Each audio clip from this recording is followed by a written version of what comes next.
Well, he just did. He just scored 8 points. That's the thing. He had a career. Yep.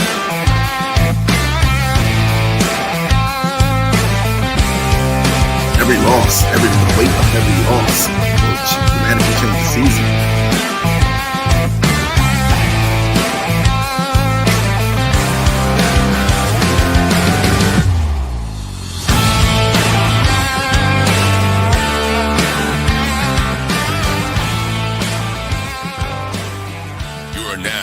Listening to the Sportz Nutz. Yes, you are listening to the Sportz Nutz indeed. We hope you guys have had a fantastic rest of your week. We here at the Sportz Nutz absolutely have been. Matt, how are you doing, man? Oh man, I can't complain, man. Just happy that it's Friday. Ready for some I think we got some NBA action tonight. After that, some NBA Cup action. Just a little. Yeah, I know the Hawks play. It's Saturday, man. Got some really good games lined up this Saturday, man, as far as the collegiate level goes in football. And also, man, we got some NFL action this Sunday, Don't you have a special date, an event tomorrow? I do. My daughter's 9th birthday party. She was a whole 9 years old, man. My first and last child. Let's see. So. I remember when you and Julie told us you were expecting. We were living in Cassie and I were living in Woodstock. Oh my God, yes. Wow. Yeah, long time ago, man. Yep. And I remember you guys all helping us move out of the apartment. And I can remember Sean was with us and he dropped our couch and it made like this hole like the size of like my bicycle. I was so mad, man. I was like, oh. This was before you were a girl dad, correct? Yep. Cassie and I weren't even married yet. We were only engaged. Yeah, man. Yeah. Fun times, man. Fun times. We just totally aged ourselves out. Anyway, guys, we have some really cool news to share with you all. The record-breaking episode of last episode with our good friend Craig Angelos from the University of Hawaii, the AD. We are at 10,101 on views, total views. Keep it going, guys. We absolutely are loving it. Matt, I'm going to share the news with you real quick, and then we'll bring our good friend Abe on. Rob DeMello, KHON2, is talking to the station about doing a story on us because we got some really cool news. As you remember, you and Shane came with questions with Craig, and you kind of caught him off guard. I'm so happy that I was able to get you guys to get invested with that. But guys, the University of Hawaii is going to be going with Nike as their apparel lineup, and with their uniforms, they're leaving Adidas. Thank God. People will tell you that they're sick and tired of Adidas not having anything. So, but then also, Craig's assistants have been in contact with me. They're going to set up a project for us. They haven't told me much about it yet, but they're going to fly you and me and our family out to Hawaii. They got to get approval from obviously the school to allocate the funds for that. They're going to fly us out there for up to 10 days to be in the state of Hawaii to cover a project and a story for UH. So I know you're pretty excited about that, right? Yeah, man. That's awesome news. But wait, quick question: Is Adidas really that bad? Yes. Educate me. Yes. This is bad. Educate. I want some education on this. Education. All right. So if you go look at anywhere online, even like our friend Brian Kajiyama's even said they have absolutely zero apparel in their student bookstores. They have it nowhere in the stores. They have off-name brands, and they still have their Under Armour gear. So come on now. Under Armour has not been a part of UH since 16. So, it's been a long time. Is that a Hawaii thing or is that an Adidas thing? That's an Adidas thing. Okay.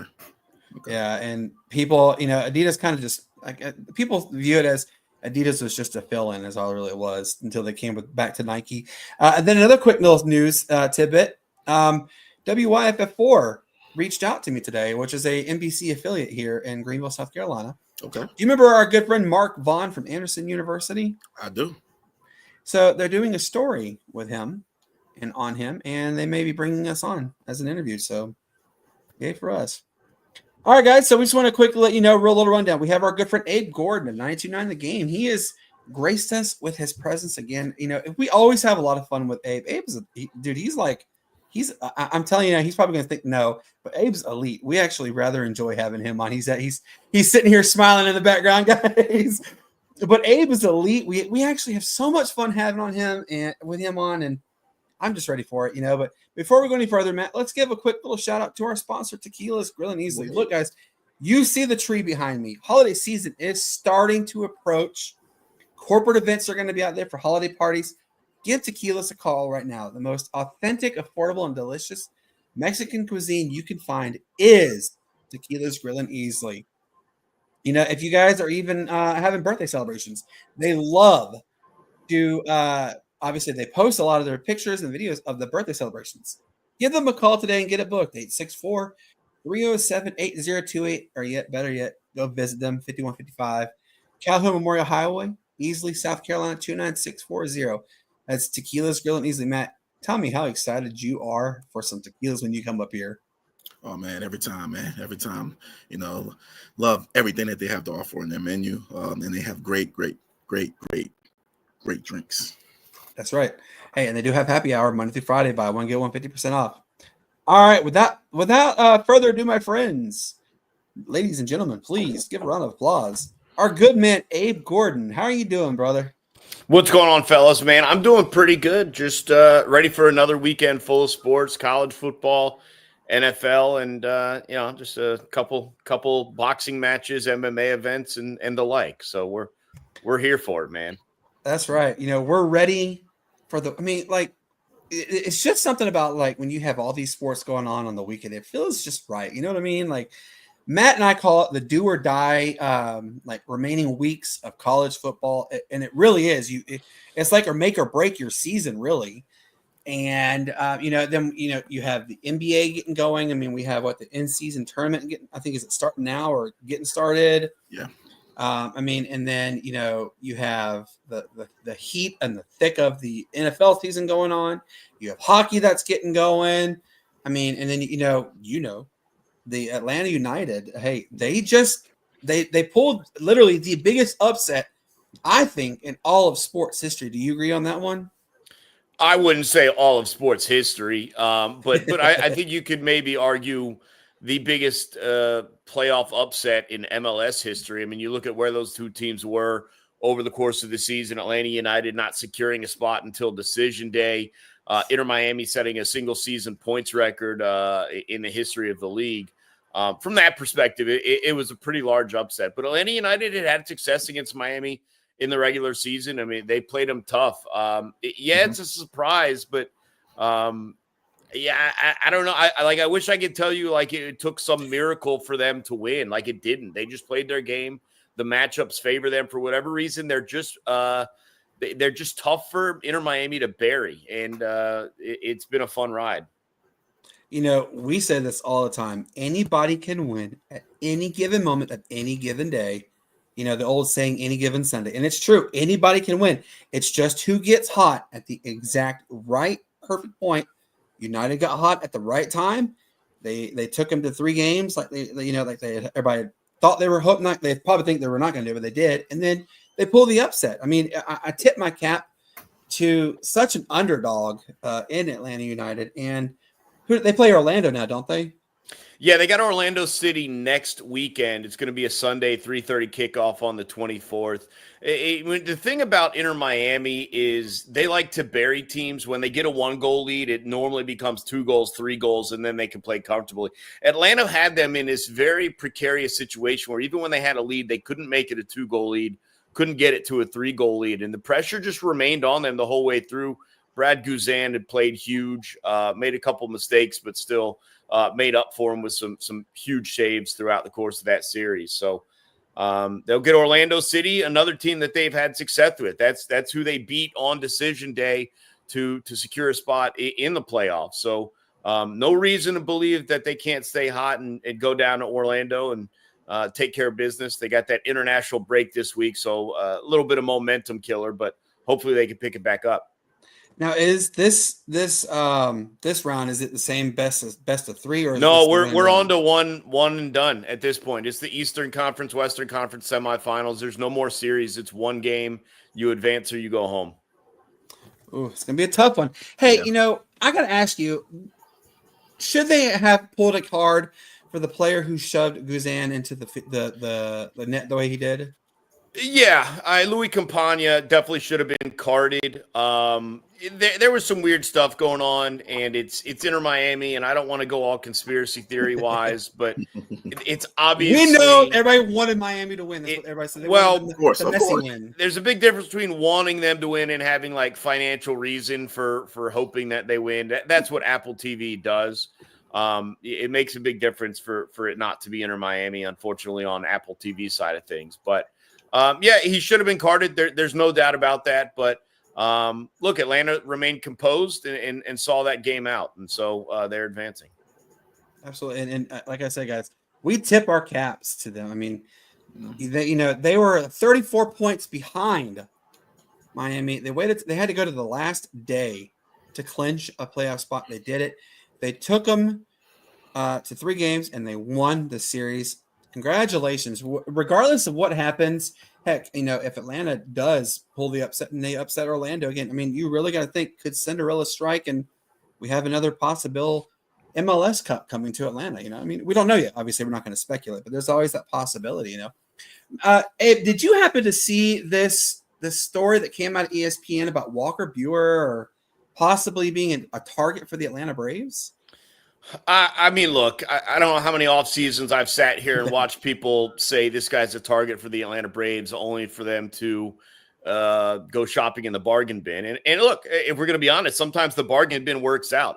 You pick Charlie Morton up in the bargain shelves. Chris Sale was a guy people thought whose career was near the end, and he's going to win the Cy Young over the course of the next. I think that award gets handed out this week, maybe on Wednesday. All right. Yeah. I mean, I'll believe that they're going to pay $100 million to a pitcher when I see it. But like, I would pass. Like, if we're going to spend that much money on someone, just pay Max Fried and let's go back to work. Absolutely. So yeah, if they're not going to pay Max Fried, I have a tough time believing they're paying Walker Buehler. So what about this whole nonsense that people are saying that, Morton could come back another season? Honestly, I think the gas is done with him. Yeah, I don't know about that.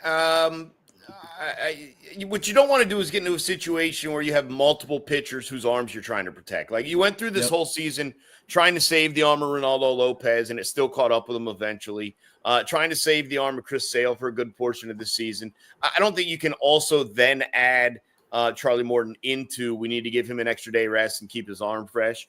But I still think he's got a little bit of gas in the tank. I think he was fine. I understand you're paying him a lot. Like the money is one thing, but like, can he be good enough to serve as a member of a rotation? I think so. He's not your 2 or your 3, but is he your 4 or your 5? I think you're okay with that. So it's either that or you start to roll the deck back down to the minors. Like, we've seen Bryce Elder. Like, I just don't know if that's that. Ian Anderson's still intriguing. Hurston Waldrop, is he ready, or does he need more of that? AJ Smith-Shawver, same question. So, I don't mind Morton at the right price. You look to avoid paying him $20 million again. But if you can get him on some sort of a deal, I would welcome him back and expect him to be the 4 or 5. I thought of one thing with Morton. Do what we did with Smoltz, make him like a bullpen reliever.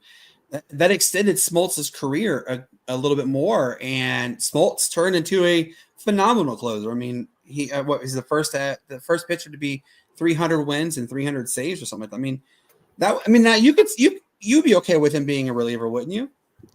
I just don't know if there's value there. I don't really know if you have necessity for him there. Smoltz was a closer. I don't think Morton's going to come in and be a closer. That's a mindset thing too. Like Smoltz was a different cat, man. And so he was able to do that. I don't think there's a lot of guys that can. You don't see it very often. If anything, you see middle relievers turn into starters, kind of like we saw Ronaldo Lopez. You don't see guys that were at one point top tier pitchers just become closers. Like, go around baseball. Like tell me the last guy that's done that. You really don't see it. So I wouldn't be against them trying it, but my expectations would be low on that. And I saw a story today that some people have suggested. I believe it's Beer and Baseball Talk, the podcast. They suggested trading the top prospect at catcher for a bunch of potential assets to the team, because we're still up in the air about what's going on with Murph. Obviously, what do you think? Do you think that Atlanta should maybe go down that road and try and get some more valuable assets?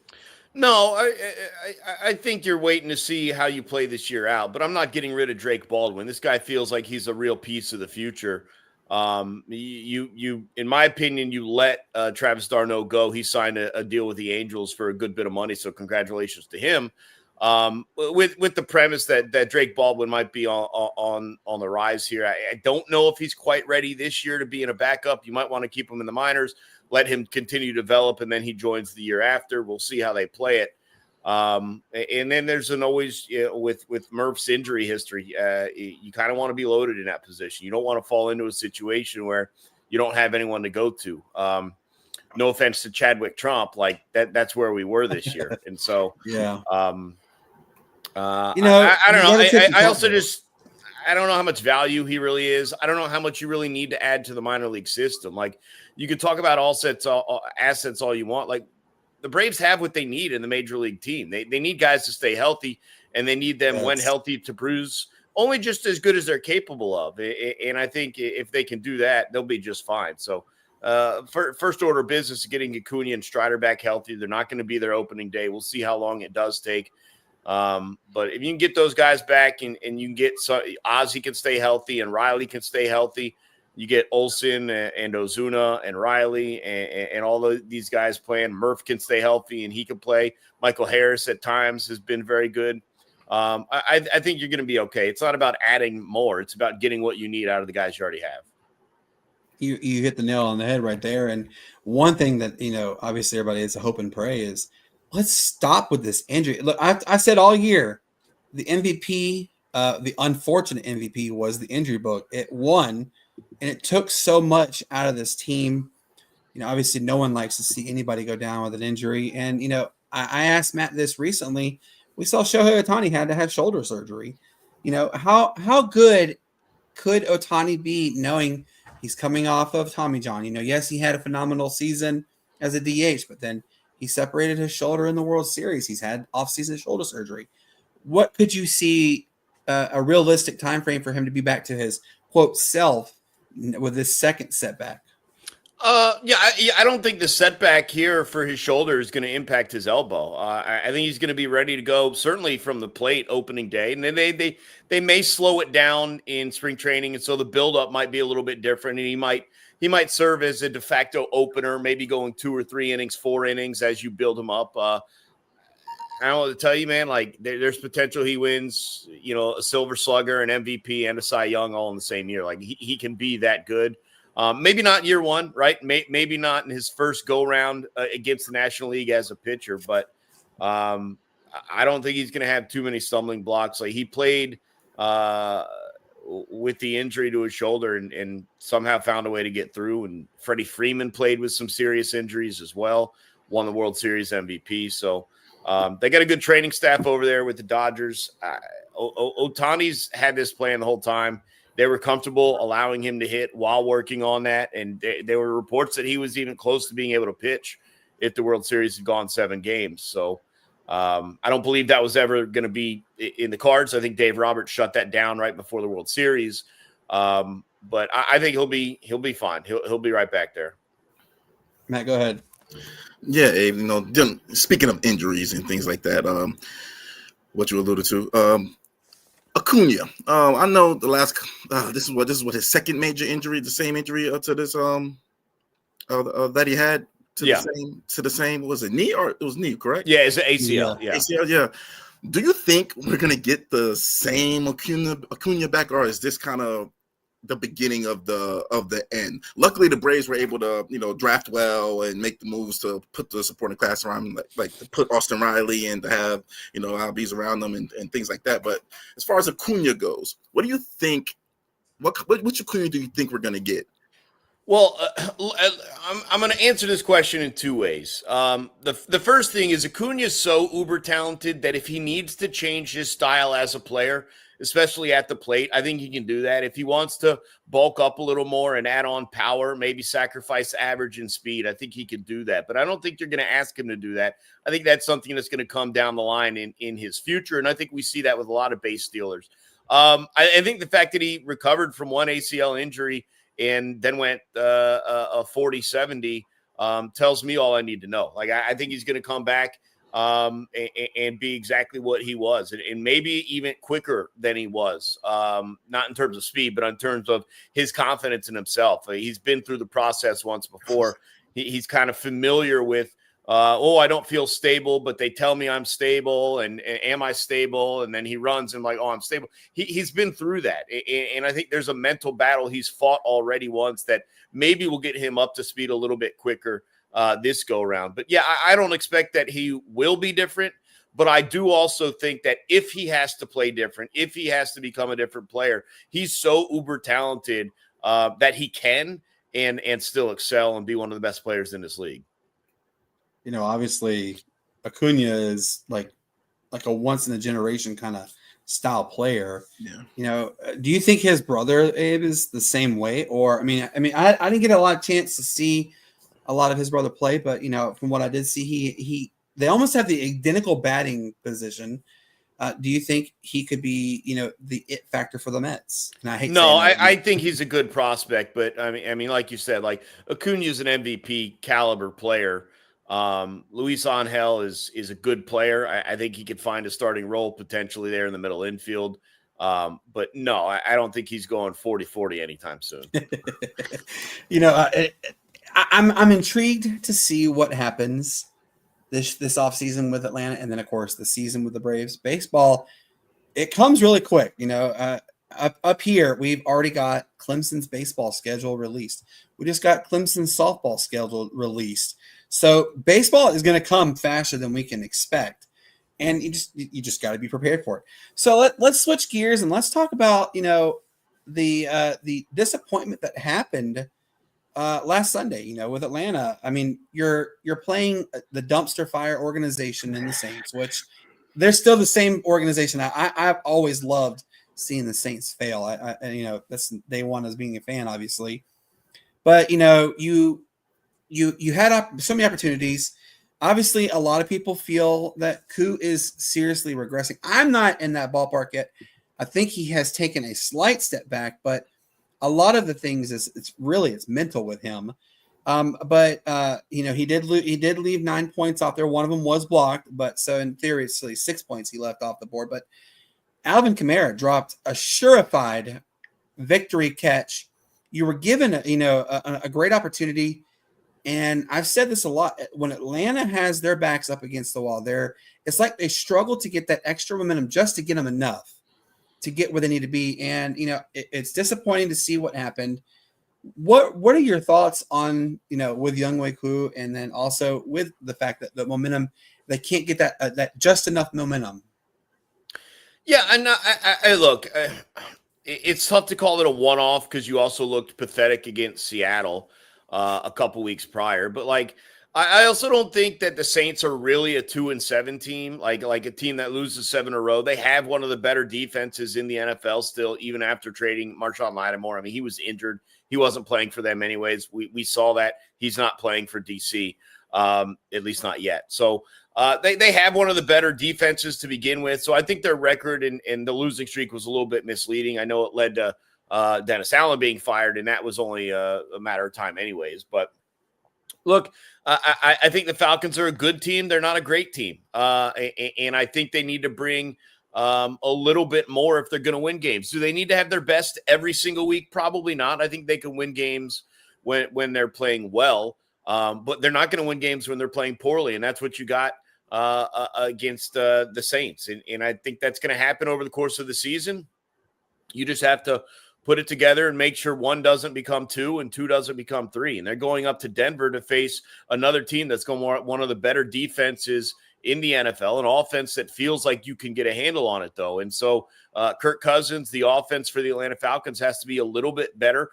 Younghoe Coop, to your point, has to be a little bit better. But if you can get to 20, 22 points, you'd feel probably pretty good about winning up there in Denver. But they're one of the 4 or 5 best defenses in the NFL from a measure of statistics. They sack the quarterback a lot. They don't give up a ton of points.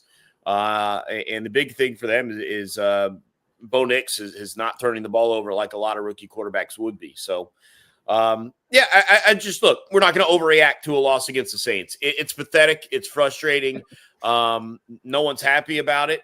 But it's one of 17, and you've won a couple of other ones. You put yourself in great position to win the NFC South already by beating the Bucs twice, by beating the Saints and the Panthers already.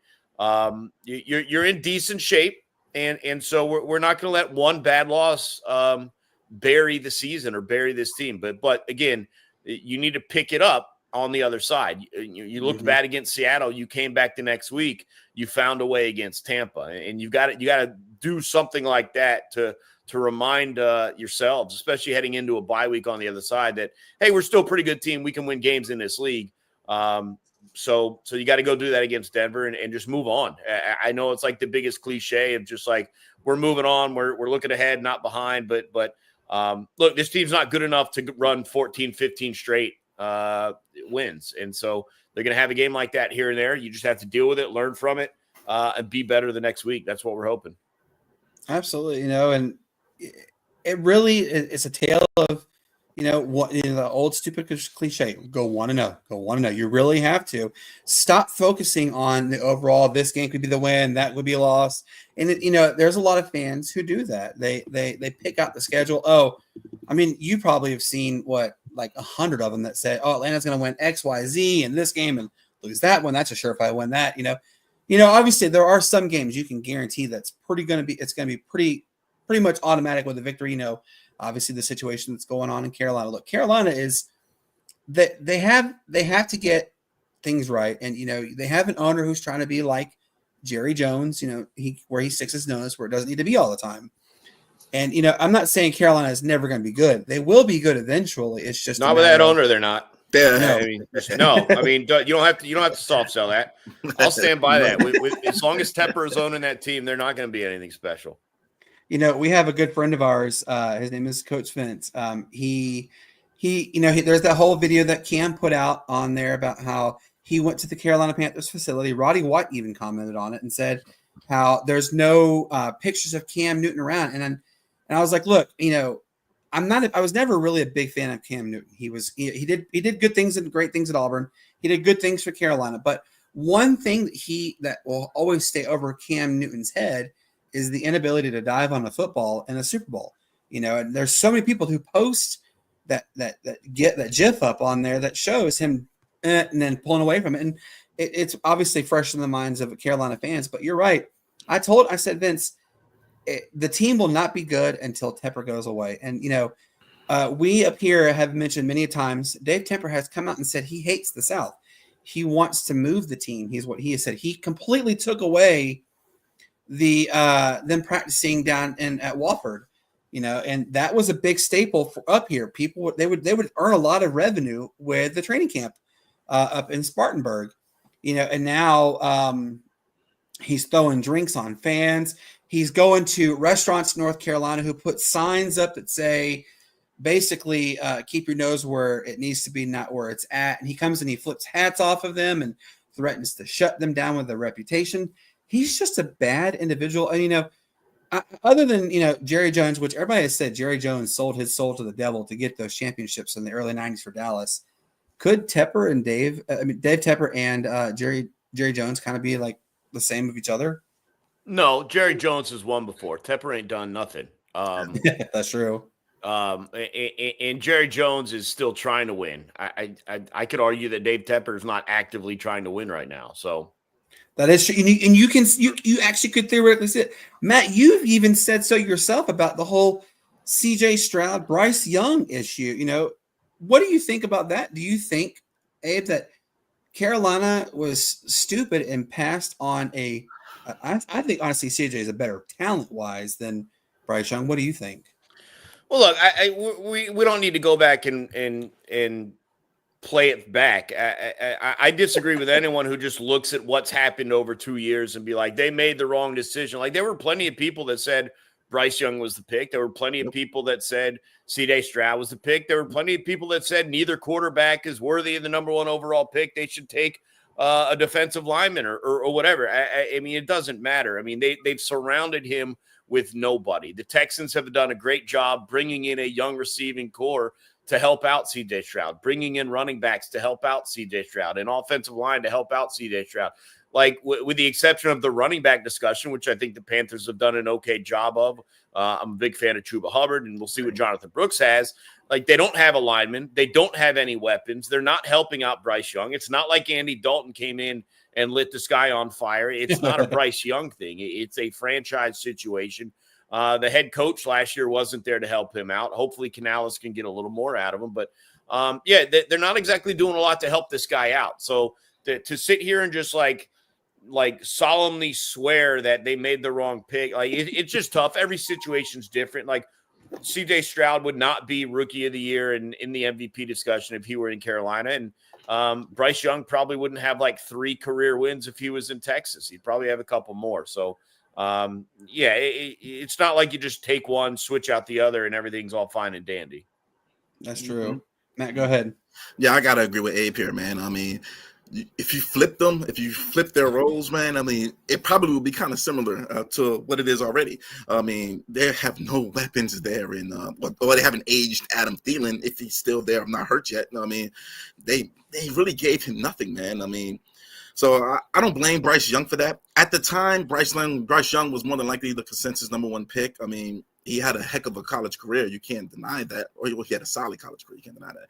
But some people said C.J. Stroud. Some people said Bryce Young. Some people said Will Anderson. I mean, the Panthers did what they did. They got Bryce Young, and they surrounded him with nobody. No offensive line, no receivers, no tight end, no safety blanket, no Chuba Howard is good. I like Chuba Howard. But, I mean, they gave him nothing. So I don't blame him. I honestly think that they took him out of the lineup. By them taking him out of the starting lineup, they did him a favor by not getting him hurt. That's kind of what I believe. I think they'll hang on to him. And I think they'll surround them with talent eventually, but not right now at the moment. Do they own their first round pick this year? Ooh. This year, I think they do. This year, they own it this year? Okay. All right. That's perfectly fine. So, I mean, I think they'll be okay. But, Abe, I do have a question for you. As far as Tampa Bay, do you think that, they've kind of reached their peak with the Baker experiment, or do you think they're going to be better in that and they will, compete with the Falcons for that title in the NFC South? Well, I don't think they're going to compete with them this year. I think losing Evans and Godwin, and I know Evans might come back. Godwin's out for the year. That's going to be too much. I don't know what happens next year after with the contract situation, whether they're going to be able to keep Evans. I know he was very close to leaving this past year. They kind of ran it back, and unfortunately the injuries are going to cost them the potential of the season. But look, I think they can win with Baker. I think they do need to help him out, and they need a run game. I think they're okay with Cade Otton at tight end. I think Godwin, if you move forward with him and without Evans, that's fine. I think you got Jalen McMillan, the rookie out of Washington, who's gotten high praise over the course of the year. Sterling Shepard's kind of filling in right now. They need to improve their defense a little bit more, and specifically they need to get a run game to help out that offense. But I think they're going to move forward with Baker and be all right. But the injuries are going to cost them this year. It's not going to be there this year. Yeah, and seeing the injury that Godwin had where he dislocated his ankle, I mean, it was pretty gruesome. And speaking of injuries, we now know Dak is done for the year, and there was a report on ESPN First Take a few days ago that said that players who have the type of injury that Dak had, if they come back, they don't ever really truly come back to their form. And we do see a lot of players, unfortunately, when they have such severe injuries, you're never really the same. What do you think? Do you think that Dallas needs to be prepared for the fact that they should draft for a future quarterback? Because obviously, we don't know what Dak is going to be like in 2025 and beyond. Did they sign him to a deal like recently? Right? They upped he got paid. So he's not. He's not going anywhere. Now, I've had this injury before, the avulsion fracture, the hamstring where it pops. So I would strongly disagree with the commentary that he's not going to be the same player. He's also not like a run-first quarterback who necessarily has been using his legs a ton. Early in his career, he did that a lot more. He's turned into a passer. And so I see no reason why he wouldn't be able to come out and be just fine, to be honest with you. But with the amount of money that they're paying him, like they're not moving off of him anytime soon. So it's whether he's the same guy or not, they're going to have to find a way to make it work with him. Matt, go ahead.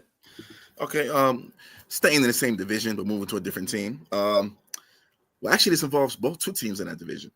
Do you think, after the events of last night's game, do you really think that the Giants made a good move, or was it kind of a suspect move letting Saquon walk?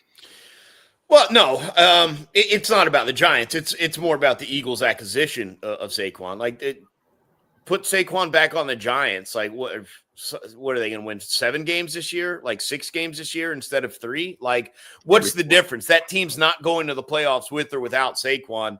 I think in terms of the New York's perspective, I know it's tough to watch Saquon go out and star elsewhere, especially a team that's a rival in your division. But you've got to focus on a rebuild here. I mean, Daniel Jones is in the final year, unless he gets hurt, of a contract, and you can move on from him, and you're probably going to.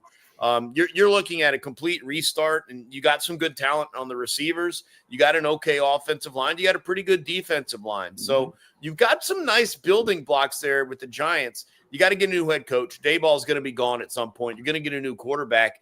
Is that enough to get them back in the discussion? Where else do they have to add? They'll figure that out. But yeah, I don't think that keeping Saquon is saving the season, saving Dayball's job, saving Daniel Jones's role. So I think they're fair to let him on. And then on the flip side, obviously a big acquisition for the Eagles. They've been so heavily tinted towards with that receiving core and with Jalen Hurts throwing the ball. A little bit more balance makes them so much more tough and difficult to stop if they could ever stay healthy with their receivers.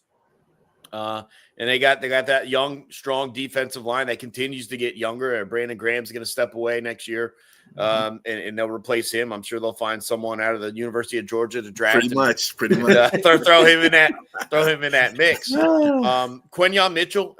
This was the guy. Yeah. This was the guy I wanted the Falcons to take at 8. And we know they took Penix, and it's a whole different process. A lot of people had their own thoughts of who they should take at number 8. Quinyon Mitchell, believe it or not, was the guy I wanted. And I thought maybe trade back to 11, 12, 13. There were some other teams that maybe wanted a quarterback, the Vikings, whatever. But Quinyon Mitchell was the guy I wanted. And you saw last night in his defense of Terry McLaurin that. And then the last team in that division, and the Eagles have been rolling. The defense has been playing great. Jalen Hurts has kind of solidified a little bit. They've been playing real well recently. And then the Commanders, we're going to see. I still think there's a dip coming for Jaden Daniels. I still think he's going to start to turn the ball over a little bit more. But he's looked outstanding. And if he doesn't fall off, and not to say that I mean, just he's a rookie. Stuff happens. He starts to get hit a little bit. We'll see, hopefully, because the Falcons have to play the Commanders. Need to find a win in that game at that point. But they've played well. They have a nice young movement going. Also, they've been very interesting to watch this year. You know, I kind of want to stay with Dallas a little bit in the division with Dallas. You know, I've seen this report. I don't know if you've seen it. Some people have said that Prime will be the next Dallas Cowboys head coach. And someone said, why doesn't Dallas just go ahead and tank the whole season and, you know, get Dion as the head coach for Dallas and then give Dallas the number 1 pick? And who would he choose? It'd be his son. You know, that, and I've seen so many people actually start hinting at that thing. What do you think? Do you think that's just a bunch of hoopla? Yeah, come on, man. You know, you don't have to ask me that question for me to say. Of course it's BS. Like, I mean, I don't want to tell you, like, he's not going to be an NFL head coach. Like, any NFL fan, like, there's certainly not Jerry Jones is certainly not going to hire a coach that's going to be a bigger star than him in that city. So, That is so true. and again, they wouldn't draft it'd be malpractice to draft Shador.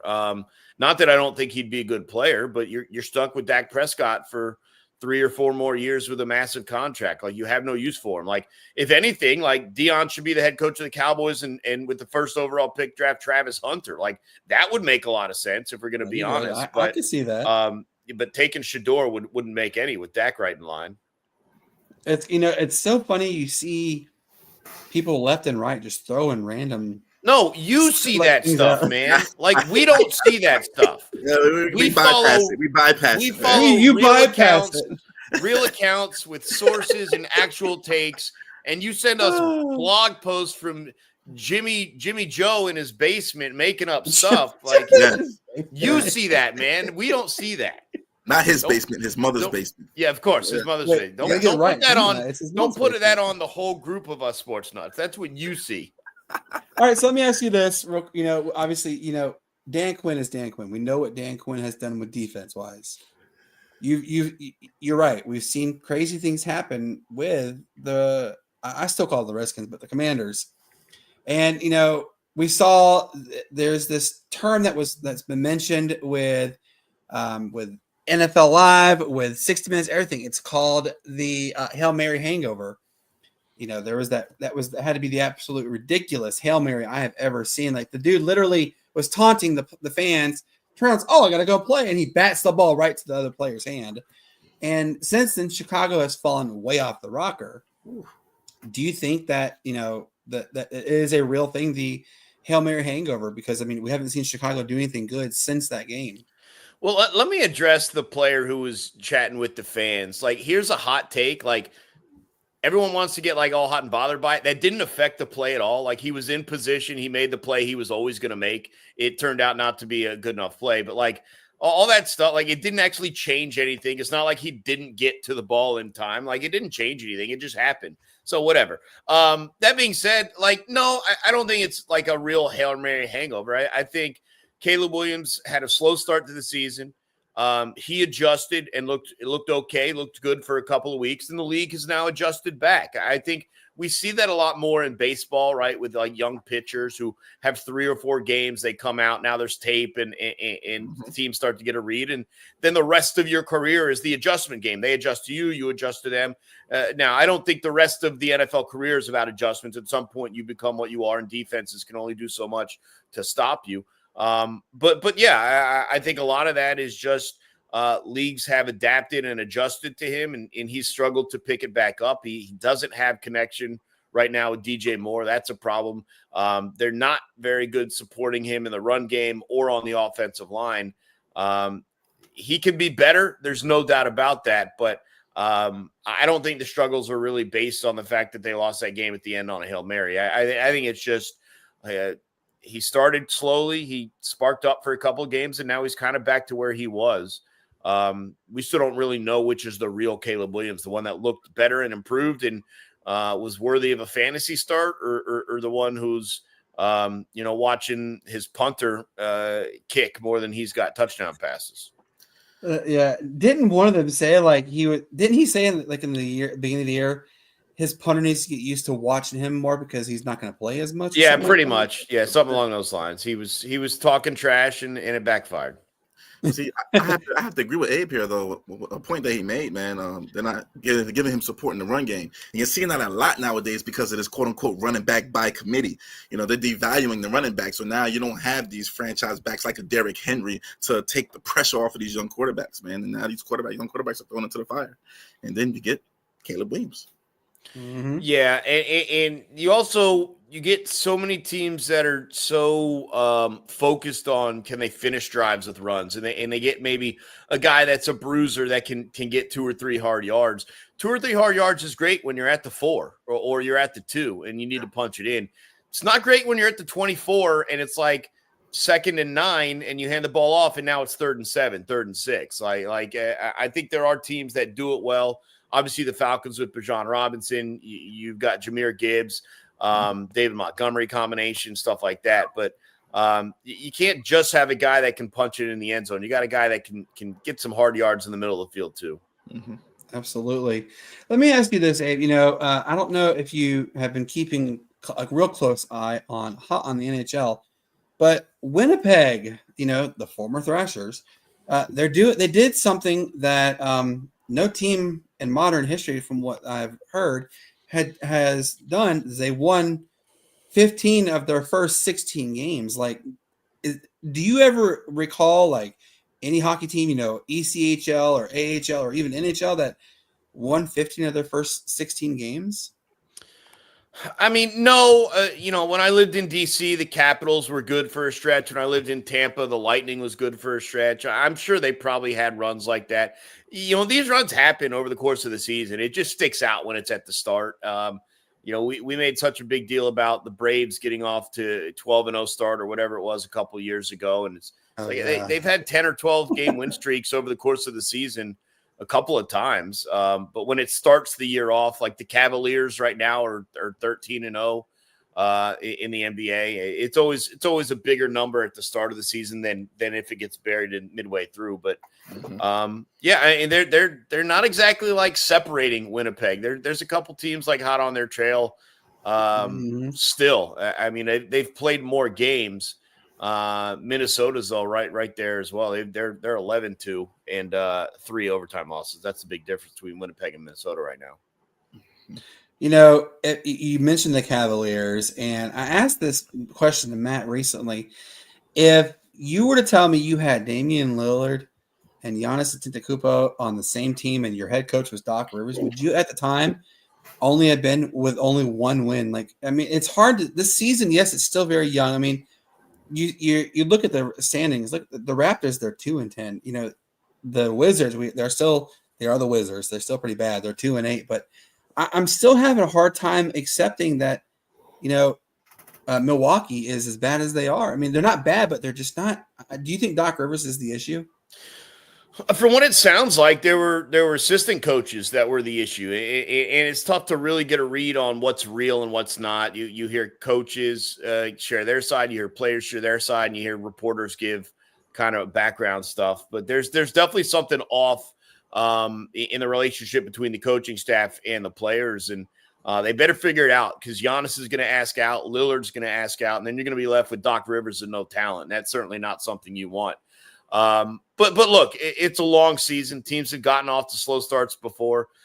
Philly's in the same situation. Philly's had an atrocious start also. So I'll give it time. They looked a lot better, and they've won 2 in a row now, has Milwaukee. So we'll see if they've started to figure that out. Well, yeah, I mean, it doesn't look all bad, Brandon. I mean, Giannis did drop 59 points in overtime in order to beat the Pistons. But it is the Pistons that the Pistons are extremely young. My point exactly. My point exactly is the Pistons. They got some good players. The Pistons are one of the weird teams, and I think we saw this 2 years ago from Cleveland before they made the Spida trade and all that. Like some of these young teams don't win games, but they have really good players. Like Cade Cunningham's is a problem. The Pistons have some good players, and now you see like the Cavaliers had some good players. Like Mobley's been there. He's been dynamite. Darius Garland came in. He was great, but it didn't take until they got Spider Mitchell for it to really be what it is right now. And obviously they made a head coaching change, and Kenny Atkinson's over there, and they're rolling. But like some of these teams that don't win games have young, fun players that are elite, essentially elite. And they just don't have what's around them. But we'll wait and see if Detroit can figure that out. It looks like Cleveland has. Detroit, it's kind of like Orlando a couple years ago too. And we know where they are now after drafting Banchero. But some of these teams that like Portland's another one. Like they're really good young squad. Some of these guys are going to break out over the next year or two, and we'll see if they can then pull in a superstar to kind of even it out. I got to mention this because I tease Matt about this all the time. Matt put out this quote. Ronnie James is an Eric Bledsoe type player. And I said, oh my God, why would you give him that much credit, right? I said type. And he says type, but however, we see what Bronny is not doing, and do you feel like I wonder if you agree with me? Does it feel like it's a little more of a excuse my language, a shit show going on at the Lakers with doing what they did, getting Bronny, or what? No, well, look, I don't have a problem with them getting Bronny. I think there is some malpractice into what they're doing with him. And I think they're going to end up changing their minds based on the reaction. But like this thing where he's not traveling with the G League team and is only playing home games, he needs games against those sorts of players to develop. And I actually don't hate the Eric Bledsoe thing. I mean, obviously we're talking about various levels of like NBA caliber, right? But the thing about Bronny is if he's going to see the floor, he has to see it first because he's making a difference defensively. If he doesn't start there, the fact that he maybe can shoot the three a little bit is not going to matter. He needs to step on the floor and be a defensive-minded player and then try and add some three, try and add some handles, stuff like that over the course of a career. But, look, they owe LeBron James. Like, I don't know what else to tell you. Like, the Lakers were dead and buried. He won them a title. Whether or not you want to count it because it was in the bubble, that's on you. They won the in-season tournament. Again, whether or not you want it to matter, that's up to you. But LeBron's done some big things. If he's going to force you to draft his son, that's fine. It's not like it was a top 10 pick. Like, let's not make it too much to what it is. Like, obviously, they owe LeBron. LeBron took advantage of it, and here we are. But, whatever. It's like we've known for like 6 years, whatever team LeBron was on at that time was going to be going to have to draft Bronny. Pretty much. He brought another title to LA before that, so it's a lot easier sell. Having won the NBA in-season tournament last year, having won the COVID Cup a couple of years ago, than if he had come in and like didn't win any banners. But like the guy did help you hang a banner not too long ago. So if that's how it had to happen, so be it. Obviously there's a lot of great games that are going to happen this weekend. What game or games are you like circling as I can't wait to watch? What sport? Are you talking about the NFL? College football. Yeah, I mean, obviously in college football, it starts with Tennessee, Georgia. I think that one's interesting. Missouri and South Carolina. South Carolina's a big favorite in this one. They've just gotten better and better. I'm looking to keep an eye on them. Utah and Colorado as well. I think that one. Interested to see if Colorado is handling the pressure right now. And Utah looked pretty good. They lost against BYU at the end last week. We'll see if that kind of spurs them on or if that was kind of a burial moment for them. Did you see Utah's athletic director and how he went off on? Yeah, it's a bad look. Crew? Yeah, it's a bad look. I understand he's emotional, but it's just a bad look. That you can't have message board nonsense come from school administrators. He's got to be better. The other thing is you say that now you have to say some stupid trumped up pre-written apology. That doesn't look good either. So it's a bad look.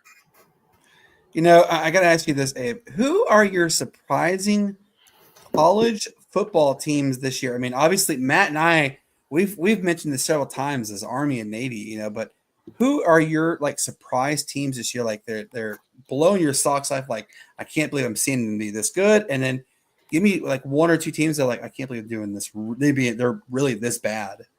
I mean, Florida State on the bad side, obviously. Like, and Matt's gonna say who got the first going on it. It's just so obvious. Like, not that I thought they would gonna compete for like a national championship or even the ACC championship, but I didn't think they'd be this bad. I don't think anyone thought they'd be this bad, and so they obviously jump out at you.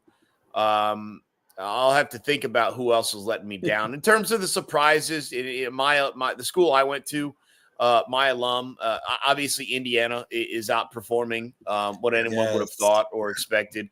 Hopes were high with Kurt Cignetti coming in, but it's also like one of these things where you're like, hey man, like maybe 2 or 3 years from now we can find a way to go 9-3 or 10-2 and whatever. Like, you don't expect to be 10-0 with an opportunity to either make the college football playoffs, win a Big Ten title, whatever might happen. I had talked about it at the start of the year. SMU coming into the ACC, I thought was very interesting. At the time, I thought they were going to be very well served with Preston Stone as their quarterback, but he played very poorly early on. He got benched even in games they won. Kevin Jennings has come on, and the offense has picked up where I thought they'd be. They're 8-1 now, heading into a stretch now that could play their way into And Washington State is 8-1 as well. I know their schedule's a little bit more forgiving, but Washington State is 8-1. So there's that. The Army-Navy thing, like Navy's going to slide. They get Tulane this week. I think it's going to be a tough go for them. So we'll see how that plays out. And then, like, I would answer Army to that question if they're able to beat Notre Dame coming up. But, like, I'm going to have to see that before we get there. In terms of the downslide of things, like Utah is certainly one. I thought they were in a decent position, and we didn't know Cam Rising was going to get hurt for the 7th year in a row. And really, do we even know if he's coming back again? No, he would have to apply for it this time. It's not like given to him, so I don't know about that. And I'm trying to think like who else is maybe kind of surprising. You thought maybe Auburn was setting up. Oklahoma certainly is taking a step back, and they were high on Jackson Arnold, the 5-star, and it just hasn't worked out well for him. Auburn, you thought in year 2 under Hugh Freeze maybe could maintain what they did last year. They've gone the other direction though. Yeah, they really have. All right, so before we let you go, I want to ask, can you give us your 3 Heisman finalists, the 3 that you think should be in that? Yeah, I mean, it's definitely Ashton Genty and Travis Hunter, 1 and 2, and whichever order you want to have, I think you can make arguments either way. I personally would have Travis Hunter as the winner, but if you wanted to go Ashton Genty, that's fine. The third spot is interesting. We're talking about this on this show I'm doing tomorrow, college football show. There's only 5 guys I think that can win this award at this point in the season. I still think Cam Ward is mildly in the discussion, but that loss to Georgia Tech last week really, really removed him from consideration. I think Dylan Gabriel is probably number 3 to answer the question that you asked me right now. Dylan Gabriel, the quarterback at Oregon, is probably number 3. I will say this. The Indiana quarterback, Curtis Rourke, if they can go on the road and beat Ohio State, I think you'll start to see a push in his direction. But they would have to beat Ohio State on the road. He does not get into this discussion without that win. So right now, I would have Hunter 1, Genty 2, and Dylan Gabriel 3. Shedeur Sanders has had a great season. I just don't think he can win it over Travis Hunter, if we're being honest. I like that, and I kind of been in the same boat. I said Genty. I had Genty winning it, and then I had Travis going number 2. So yeah, we're kind of in the same boat. Yeah, and Travis is a freak. He's a great player. He's a freak of nature, and he's a two-way player. You don't see that very much anymore. I think what's going to happen is you don't have a guy statistically that makes it obvious. And when you don't have a guy in that boat, it kind of falls more back into the best player of college football, which is what the award should be anyways, as opposed to just the quarterback of the best team or any of that crap. And with respect to Ashton Genty, the best player in college football is Travis Hunter. Ashton Genty may be having the best statistical season of a group of guys where no one's really jumping out.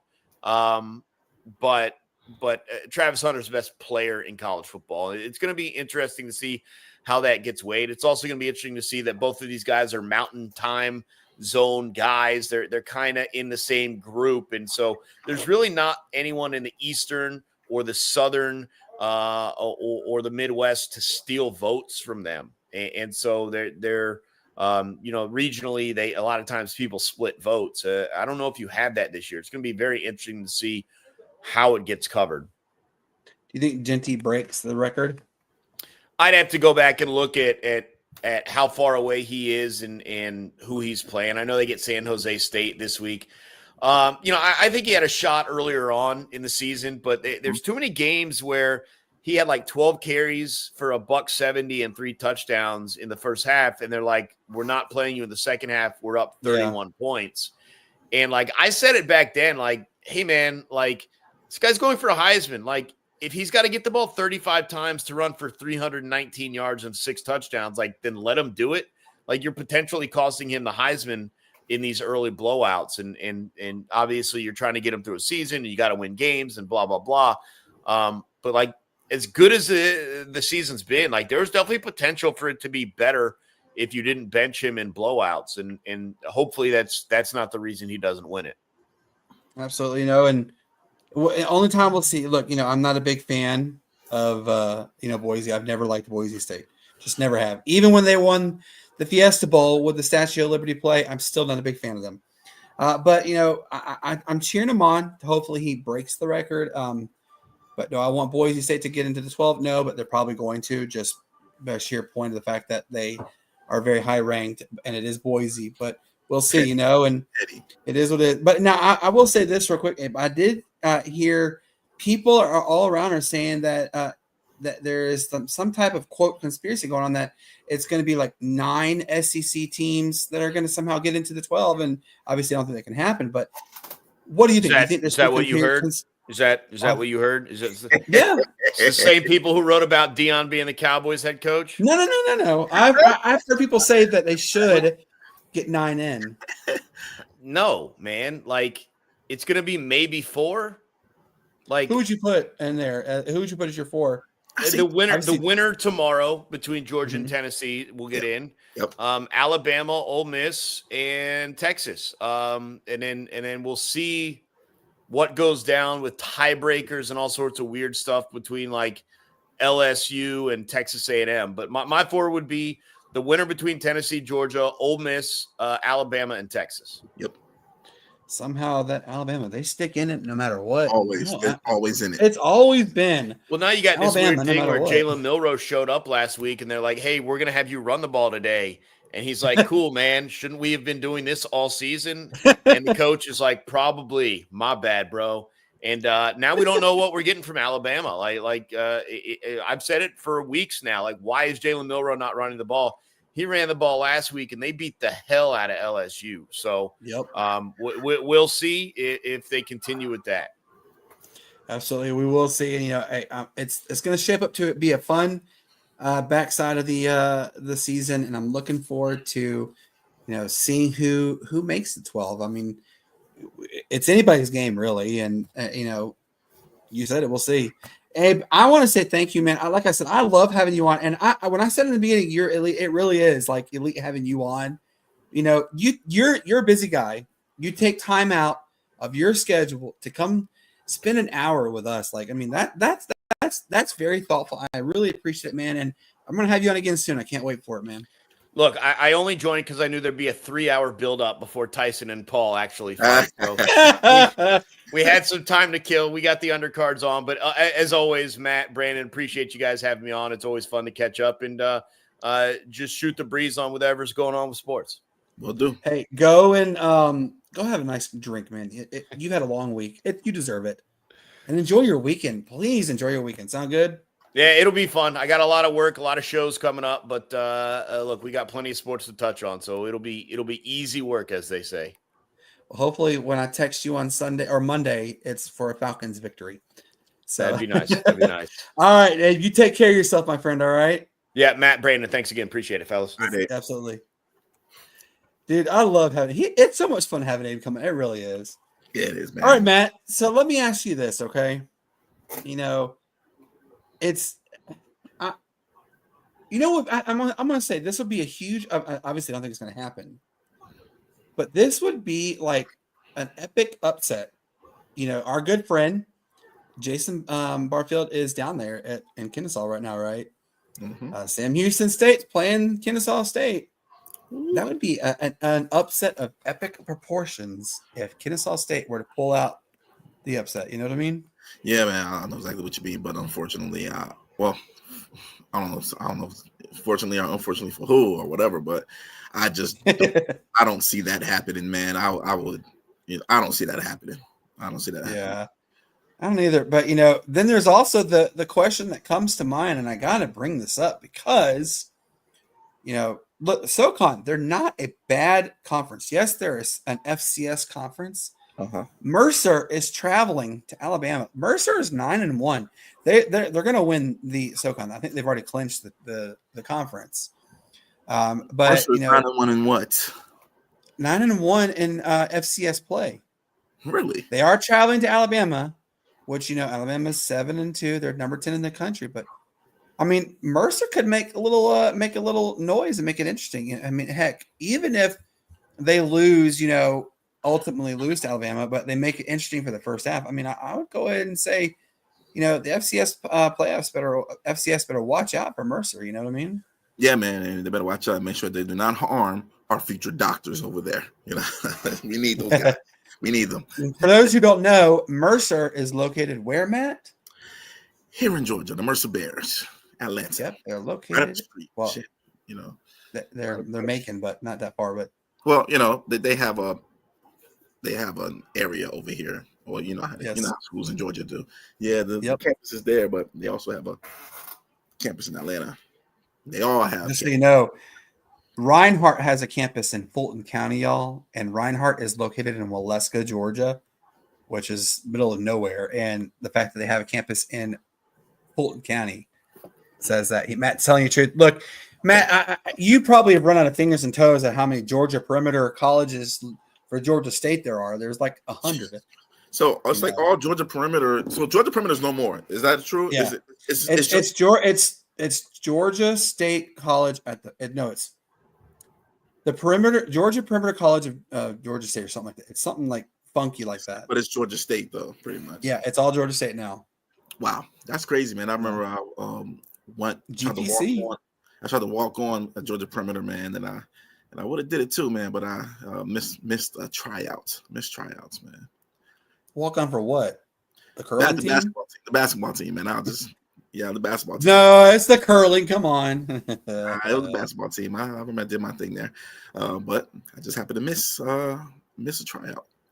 Look at that blade. I missed the practice. I tried out for the team, made the team. I just missed the practice, and that was all bad. Look, our good friend Blaze just said here that Tyson is going to win. Look, I think so too. I think Tyson's going to knock him out. I can't stand Paul. I've never liked the dude. The dude is like, he's cocky. Yeah, it's okay. I understand. He's an internet sensation and all right, but he's cocky. Yes, his brother wasn't. His brother was the one that discovered that. He went in that the forest in Japan where he found someone who had recently ended their life. Yeah, he made fun of it or something like that. Well, it was a forest that it's called, I think, the suicide forest. It's the Daiichi forest. People go to it's in Japan. People they go to take their lives, and it's one of the most haunted forests in the world because of so many people. They say that it's like 3,000 or 4,000 people commit suicide a year in that forest. It's pretty sad.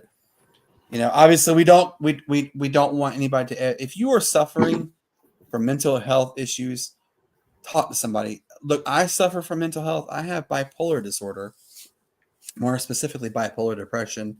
Talking to somebody makes a difference. We are all here for you. We will listen, and there is a number, 988. Give them a call if you're having a mental health crisis. There are people there to talk to you about it. And, we think about all those who have unfortunately taken their lives. And, we've said many times, God knows what you can and cannot handle.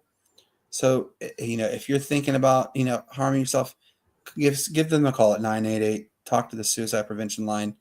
They have counselors who will be there 24 hours a day, 7 days a week, 365 days a year. They're there for you. All right, Matt. So, let's do our usual, the college football talk if you're down for it. Of course, man. It's been a while. It's been a while since we were able to do a little rundown. Absolutely. Obviously there's a couple games going on tonight. Colorado State is playing host to Wyoming. Look, Wyoming, they have had an absolute abysmal season. Colorado State's already up 14-0. How bad, Matt, do you think Colorado State wins? I'm thinking like 38-3. What do you think? 38-3. Yeah.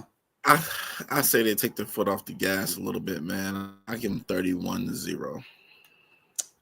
Okay. Yeah, look, Wyoming, years past, Wyoming has been phenomenal. They've always been a formidable opponent, but just this year, man, they've really had an ouch laid on them a goose egg kind of per se. All right, so let's go look down the road at Texas San Antonio. They're playing host to the Mean Green of North Texas. San Antonio is up 7-0 right now. However, North Texas, man, they're a scrappy young bunch. You know, Kate McCown's son plays for Texas San Antonio. I think San Antonio wins like 24-17. What do you think? Yeah, I got San Antonio on this one, man. 24-17 is pretty good, accurate score. I'll go with that one too. All right, so let's go up to Seattle. Husky Stadium.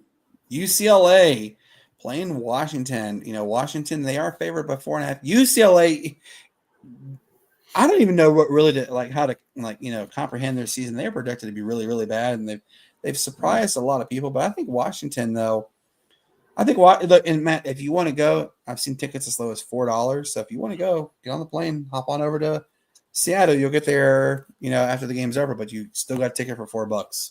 What do you think, Washington or UCLA? Hey man, well, I have one of my best friends. Well, my best friend, stays over in Seattle, man. So I can go over there as I please, Brandon. But I will go with I think I'm gonna go with Washington on this one, man. I think Washington's gonna win. The home crowd will be a little too much for UCLA. I like it, and look, they're what is that? War of World. What is it? World of Warcraft. Gosh, I can't even say that. World of Warcraft. That's the theme night. Yeah, wow. That's the theme for the night. So. Really? They've decked their stadium out in crap, the God of War and everything. I used to play WoW, so back in the day. So I might check it out. I might check that out. You just totally called yourself a nerd there, sir. Hey man, I was on WoW. I'll never forget this. Our first time playing it. It was the summers. We just got out of school. I started playing it, college, whatever. Next thing I know, the whole summer had went by. Like literally, the whole summer had went by, and I'm like, "Wait, what?" You blink, right? Yeah, man. No, just the whole summer went by. So it was. I got one for. I used to play the Diablo series on the computer. Really? Yeah, I had all the Diablo RPG games. Absolutely, I love playing that. You used to play that game with the little colored things coming down, and you had to connect the blocks, and you used to play that too. Or you used to play the one with that little ball going back and forth with the two things. And the ball goes on. Let's not forget, you're only a year old. You're younger than me. Oh boy, you're full of jokes today, Matt. Woo. Man. I missed you, man. I missed you.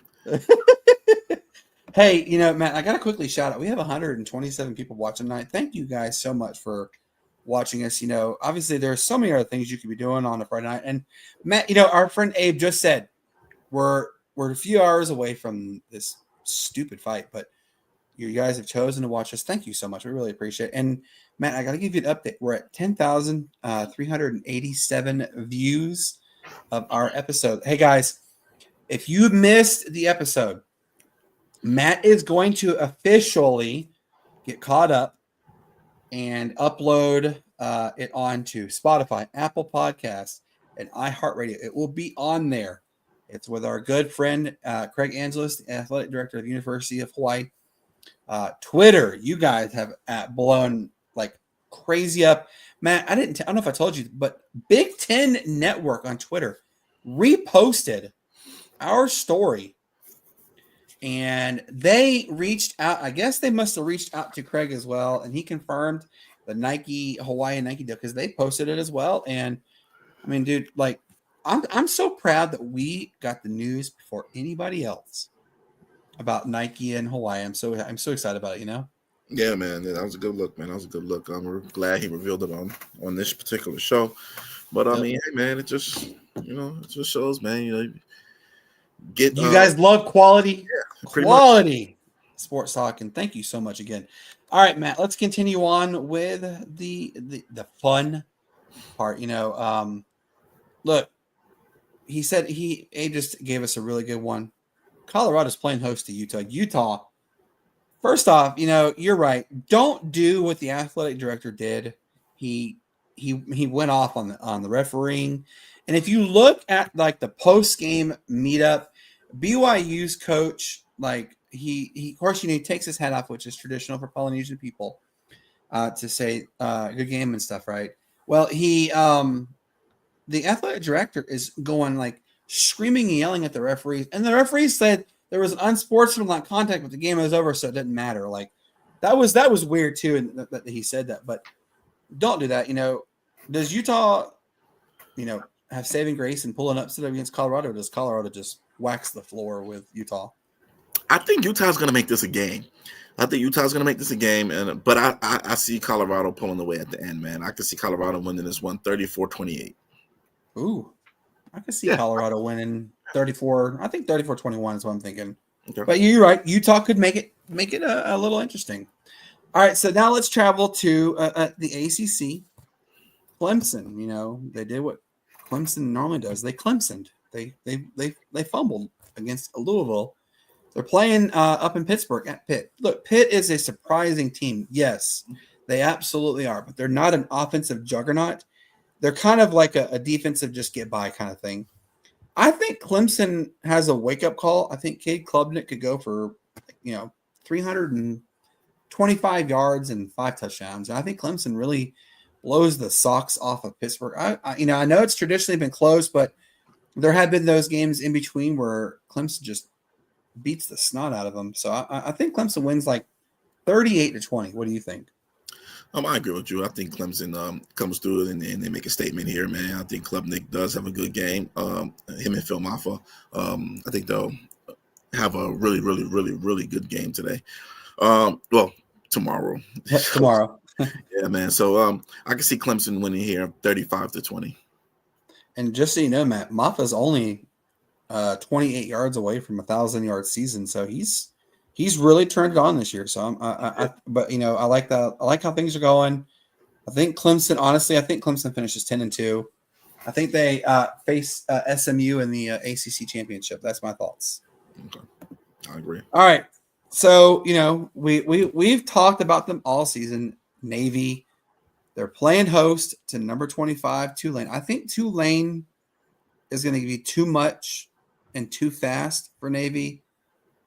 I'm thinking like 35-14 because, the style of offense that Navy runs, yes, they're more of a read option offense, but they still do run the wing T offense, and that offense is not designed to be able to come back. When they get down by 2 touchdowns or more, it almost always results in teams not being able to come back. They abandon their style and go for something that they're not traditionally known for. So I think Tulane really dominates. What do you think? I have to agree. I know Tulane, they have a top 5 rusher in the country in Mekhi Hughes. And I think they're going to take it to Navy. I think Navy is going to get a wake-up call. Now they're playing a big boy now. They're playing somebody ranked in the top 25 now. So I think Tulane's going to come through. Tulane's going to assert their dominance. They're going to run the ball. They're definitely going to run the ball, and I think they blow Navy out. I got it 34-17. All right. So we have to mention this one because we're coming up on the anniversary. It is the actual anniversary, I believe it was yesterday, of Marshall. The entire team they lost their lives. Well, almost the entire team lost their lives in a horrific plane crash after playing. I believe it was in Greenville, North Carolina. I can't remember who they played in Greenville, North Carolina, but they won. And unfortunately, the plane crashed just outside of the town. And it's a real tragic situation. So that the honoring that team before the game and the players, the stripe on their helmet is going to have the name of every player and coach who passed away from that season on their helmet. They're going to have patches on their shoulders of like players' numbers who passed away. It's going to be really special. They're playing host to Coastal Carolina. I think Marshall, look, Coastal, they got beat pretty bad last game. I think Marshall actually comes out. I think they put a hammer, not only just because Marshall's a better team, but I think because the emotions are going to run high in Marshall. I think Marshall wins like, I'm going to say 28-14. What do you think? 28-14 is a pretty good score. I got a more 21-14 Marshall. I think the emotions are going to be high. They're going to be amped up. They're going to be pumped up. And I think they're going to get the win. I don't see them losing this game. Let's travel down to Kennesaw. We just told you guys a moment ago, Sam Houston State, our good friend Jason Barfield of Sam Houston State. He is in Kennesaw. They're playing Kennesaw State. Kennesaw State's coach was forcefully ousted. It was either be gone or go or be gone. There was no in between. So he's no longer the head coach at Kennesaw State. I think Sam Houston State opens up a can. I hate to say that for Kennesaw State just because, you never want to see this bad, but I think Sam Houston State wins 49-7. Yeah, man, it's gonna be a bloodbath. I say, give me 55-10 here. Oof. Yeah, I say 55-10. I just think Sam Houston's they're gonna make a statement this game. They're gonna have a game where, it's a nice easy game for them. They're just gonna go ahead and take care of business. Absolutely. Now comes the game. It's my team, Hawaii. Look, I know there's a bunch of people watching from Hawaii. I see the numbers. You guys, Hawaii's traveling to Logan, Utah. It's going to be it's one of the coldest games Hawaii has played in a very long time. It's also going to be a snow game. Hawaii, it's supposed to snow during the game. Look, Hawaii is favored. Doesn't mean anything though, because Hawaii has as you heard Craig say the other day, Hawaii doesn't have a traditionally good record on the road because Hawaii is a warm climate team. It doesn't mean they can't win in cold climates, but it just means they have a harder time. I think though, Hawaii comes out strong. I think Braden Shager wakes up. I think Profele Ashlock, I think he's locked in. I honestly think that, Matt, Hawaii wins like 34-14. What do you think? Yeah, I think Hawaii is going to come out, and I think they're going to run the ball. They're going to rely heavily on Landon Sims and their running backs, man, to help combat the weather. I think it's going to be something where it's going to be kind of a low-scoring game because both teams are playing in inclement weather, and both teams are going to be trying to run the ball. So that means a lot of times going to come off the clock. So I got Hawaii winning it. Give me 17-14. Oh yeah, so you are saying a low score, yeah. All right, so let's go look at the SEC. Florida, who came in having one of the hardest schedules. They're playing host to LSU. Personally, I think LSU has already been eliminated from the possibility of going to the 12, but you never say never. But LSU, we saw what they couldn't do last week. But I think LSU is going to win this game, but like a 38-31 kind of game. I'm going to give Florida the opportunity to score some points. Yeah, I agree with you, man. I think Nussmeier is going to have a nice little game here this go round. I can see LSU winning it 28-17. So yeah, close game. Like you and I both believe it's going to be a close game no matter what. All right, so let's go a little different deeper to the SEC.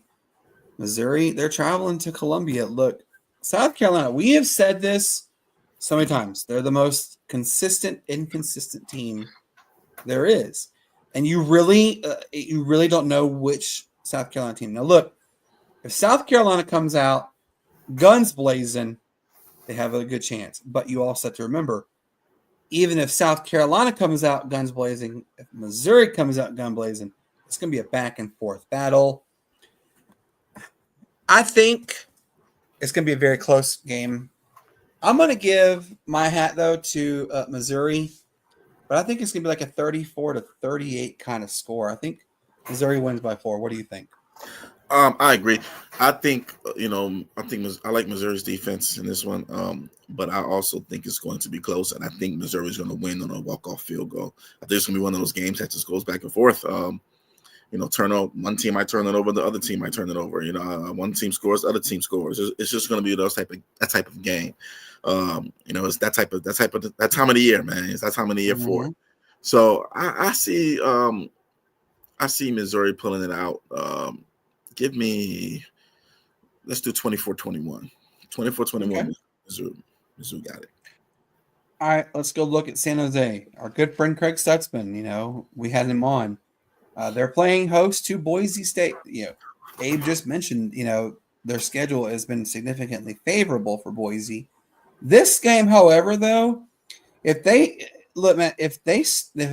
San Jose State can stop Denty, then I'm going to go ahead and tip my cap to San Jose State winning this one. I think San Jose State, like you got Nash. Nash is a phenomenal wide receiver. He is on pace for 1,600 yards. He's already just under 1,200, but he could even eclipse the 20 touchdown mark. I'm going to go ahead and say San Jose State wins 35-27. I'm gonna go ahead and disagree with that one. I'm gonna go with Boise State here. I'm just gonna stick with the best player on the field. You say if San Jose State can stop Genty, well, nobody stopped Genty yet. So I mean, I think he's gonna have a field day. I think he's gonna get to 200 yards this game. I mean, his team is they have the better team, but not by much. Not by much. Mm-hmm. I think Genty really just kind of puts them up there because Nash is up there, puts them up there too. I mean, Nash is going to be an exceptional NFL player as well, but I see Boise taking this one 34-28. Close matchup. Okay. Yeah. All right, let's talk about the Cinderella of the Big 12. Arizona State, they're traveling to Manhattan, Kansas, to pick on Kansas State. Look, Arizona State, they've done some pretty big, surprising things this year. I'm going to say they continue with that surprise. I think they pull the upset 24-21. I'm gonna go with Kansas State here, man. I think their quarterback Johnson is gonna have a really good game. Not only with his passing but with his legs as well. I think Kansas State's offense is just gonna be a little too much for Arizona State. I have Kansas State winning this one, 24-14. Okay. All right. NBC is hosting this next matchup. They're playing in Madison, Wisconsin. Oregon. Look, Oregon has said, I'm here to stay. And, we dominated the Pac-12. Let's just go ahead and dominate the Big Ten. It's a night game, 7:30. Dylan Gabriel, he is going to solidify himself as a top 3 for the Heisman finalist. I think Oregon actually wins, I'm going to say 28-6. Look, Wisconsin, I'm not discrediting. They're good. Wisconsin's a good team. Mm-hmm. It's just, it's a coin toss. Which Wisconsin team is going to show up? I think Oregon's too fast and too furious. I think, or like I said, 20. I'm going to change it 28-6. That's what I'm going to say, 28-6 Oregon. What do you think? I agree with you that Oregon is definitely going to win. However, I think this is going to be a blowout, man. Just like you kind of have it. But also, Oregon, they're playing for something. So I don't think they're going to keep all their starters in. So I don't think it's going to be a massive blowout. I think Oregon wins. Give me 34-7, Oregon. Okay. Look, Tennessee, they're traveling to Athens. It is a ESPN. It's an ABC night game. Kurt Hershey's calling it. Game if of the you week. guys don't follow him, if he makes the triangle this week on where he's traveling. He's going to meetings. He's going to Athens. He's going to go to watch his son's football game tonight. He's going to make it to game day. He's calling the game at night. Yeah, so it's interesting. This is kind of a trap game for both. And here's why I say this, Matt. The quarterback for Tennessee, I don't even know how to pronounce his last name. He's questionable. Yeah. And if he doesn't play, you can go ahead and basically say Georgia wins. However, Georgia, they fell flat on their face last week. I'm going to go ahead. I'm pulling the upset on this one, man. I think this will officially, unless, God forbid something happen where a 3-loss team gets in the 12. I think this eliminates Georgia from the 12. Which is crazy to say, but I think Tennessee wins. I'm going to say if their quarterback definitely plays, then I think Tennessee wins 28-24. But even if he doesn't play, I still say they pull it up by 3, 24-21. I think this is the game that will decide Carson Beck's legacy at UGA. This is going to decide everything for Carson Beck. His season has been so. He had very high expectation coming into the season. Someone talking about preseason Heisman honors. Or our preseason Heisman. And it's been anything but that. I think he's thrown already 12, 13 picks on the season already. He doesn't even have 20 touchdowns thrown either. So I think I think UGA is going to win. I think Carson Beck's going to show up, and I think UGA is going to win this one, especially with Tennessee's quarterback being in The questionable status. Yes. So I'm going to go with UGA, 28 to 21 UGA. Look, Sampson's a good addition for their team. He's a great running back. He really is for Tennessee. But, you're right. Our good friend Jake Crane at the beginning of the season, he said, Carson Beck could win the Heisman. And a lot of people, they snuffed that. Like, no way. And we're coming true to fruition that he doesn't look like he's the Heisman. You're right, man. He only has 17 touchdowns to his 12 interceptions. So this is it for you, Carson Beck. You gotta perform at the most highest possibility right here, and this is it because this will make him break. Look, the rest of the season in general for Georgia will make or break your season. But if you were to go into tomorrow's game and you lose to Tennessee, you can stick a fork in it and call it Georgia done. Georgia, they're very quick at they'll finish up the season, do whatever, right, and then they know they're not going to get into the 12. They're not going to they might not even get to the SEC championship. So what they'll do is they'll find who they can play against in the bowl, and maybe all the players will opt out. If not, they'll just beat the snot out of the team who played in the bowl, saying we should have been there. That's just kind of how it goes with them, All right, so we've talked about this individual regularly, Matt, the last 3 weeks, and Dilfer has performed. He's playing at Memphis. Memphis, they're 8-2. UAB is 2-7. I think this is it. I really do. I think UAB not only lose, I think they get their butts handed. Look, UAB has just done enough to keep Dilfer there, but I think Memphis says, hold my beer, and they handle business. What do you think? I agree with you, man. I agree with you on this one. I think that they're going to Memphis is going to come out, and Memphis is going to mollywop. I've used that word yet today. They're going to mollywop UAB. I got Memphis winning this one 40-7. Little Mr. Miyagi wax on and definitely wax off for them right there. All right, so look, I got to mention this team because Hawaii plays them next week as the last regular season game. Washington State, they're traveling to Albuquerque. New Mexico is 4-6. They have to win out to get a bowl game, obviously. I think Washington State says no. I think Washington State goes 9-1. I believe they win 28-12. It's going to be a field goal night for New Mexico. Look, New Mexico, they haven't given me ooh la la, but they're not, now New Mexico is not a walk in the park. But Washington State is a different kind of breed right now, so I think that's why they win. And it's going to set up a big matchup next week for Hawaii against New Mexico. I agree with you, man. I don't think the Lobos are going to pull it off, though, man. I just don't see it. But I think the Lobos lose, man. I think they lose. Let's see. I think Washington State is just too much for them. Lobos lose 34-24. Okay. All right, look, BYU, they play host to Kansas. Does BYU's crazy season continue and they go 10-0, or does Kansas pull the upset? BYU is only favored by 2.5, by the way. Yeah. I still have BYU winning, though. I think BYU is going to just come out. They're going to run the ball. They're not going to make crazy, idiotic plays. They're going to do what they need to do to win this game. So I don't see them losing to Kansas.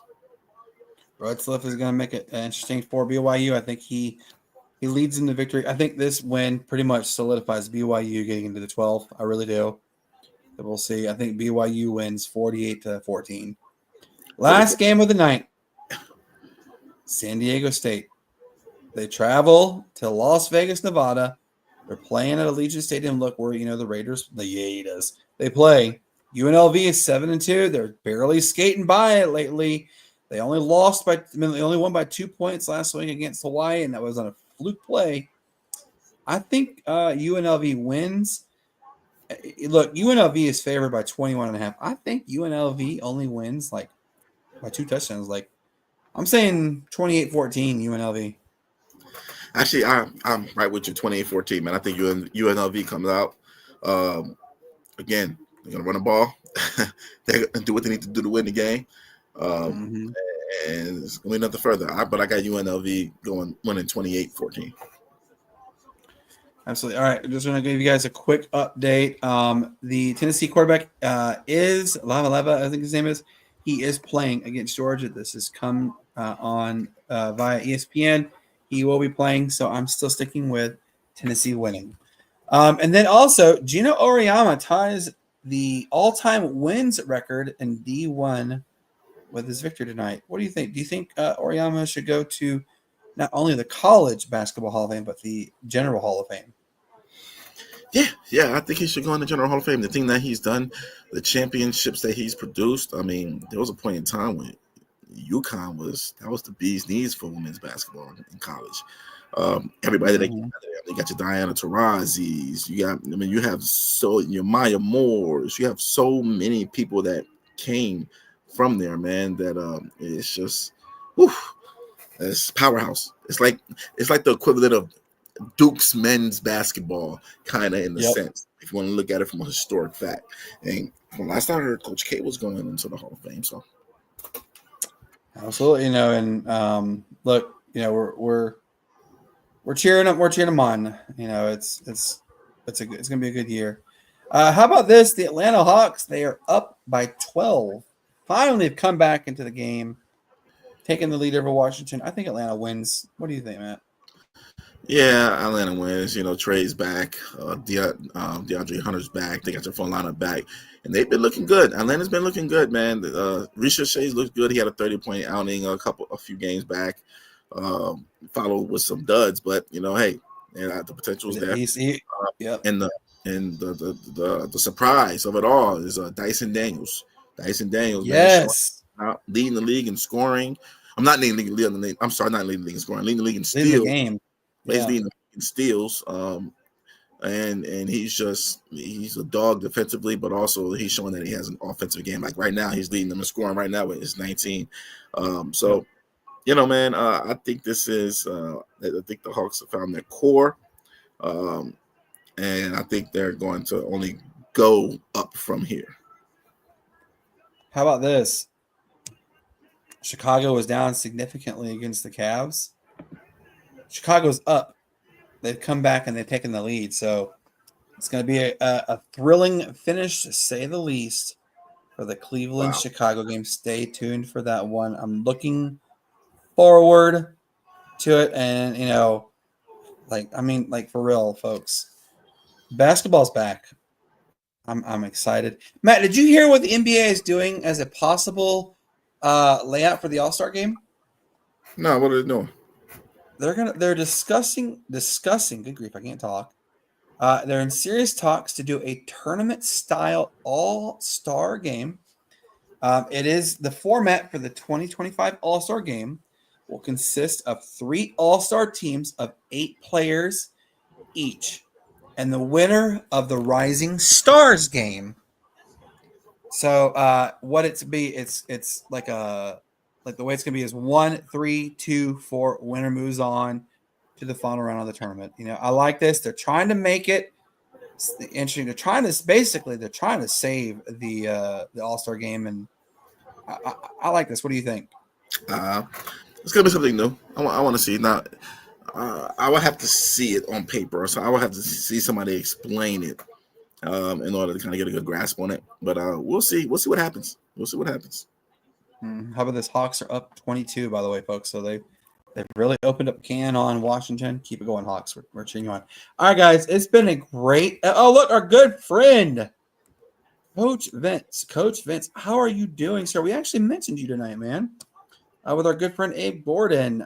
We told him, about you, and that you had mentioned about the Cam Newton situation and him not being up there at Carolina, anywhere in the facility. And Abe agreed that it's not Cam, it's not anything with him. It's the owner. Dave Tepper is the issue. And we look, Vince just said, here we go. Look, we're not saying anything.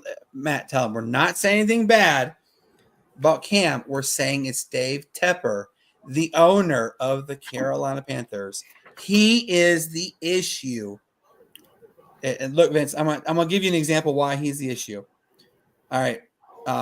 Last year, Dave Tepper threw drinks on fans.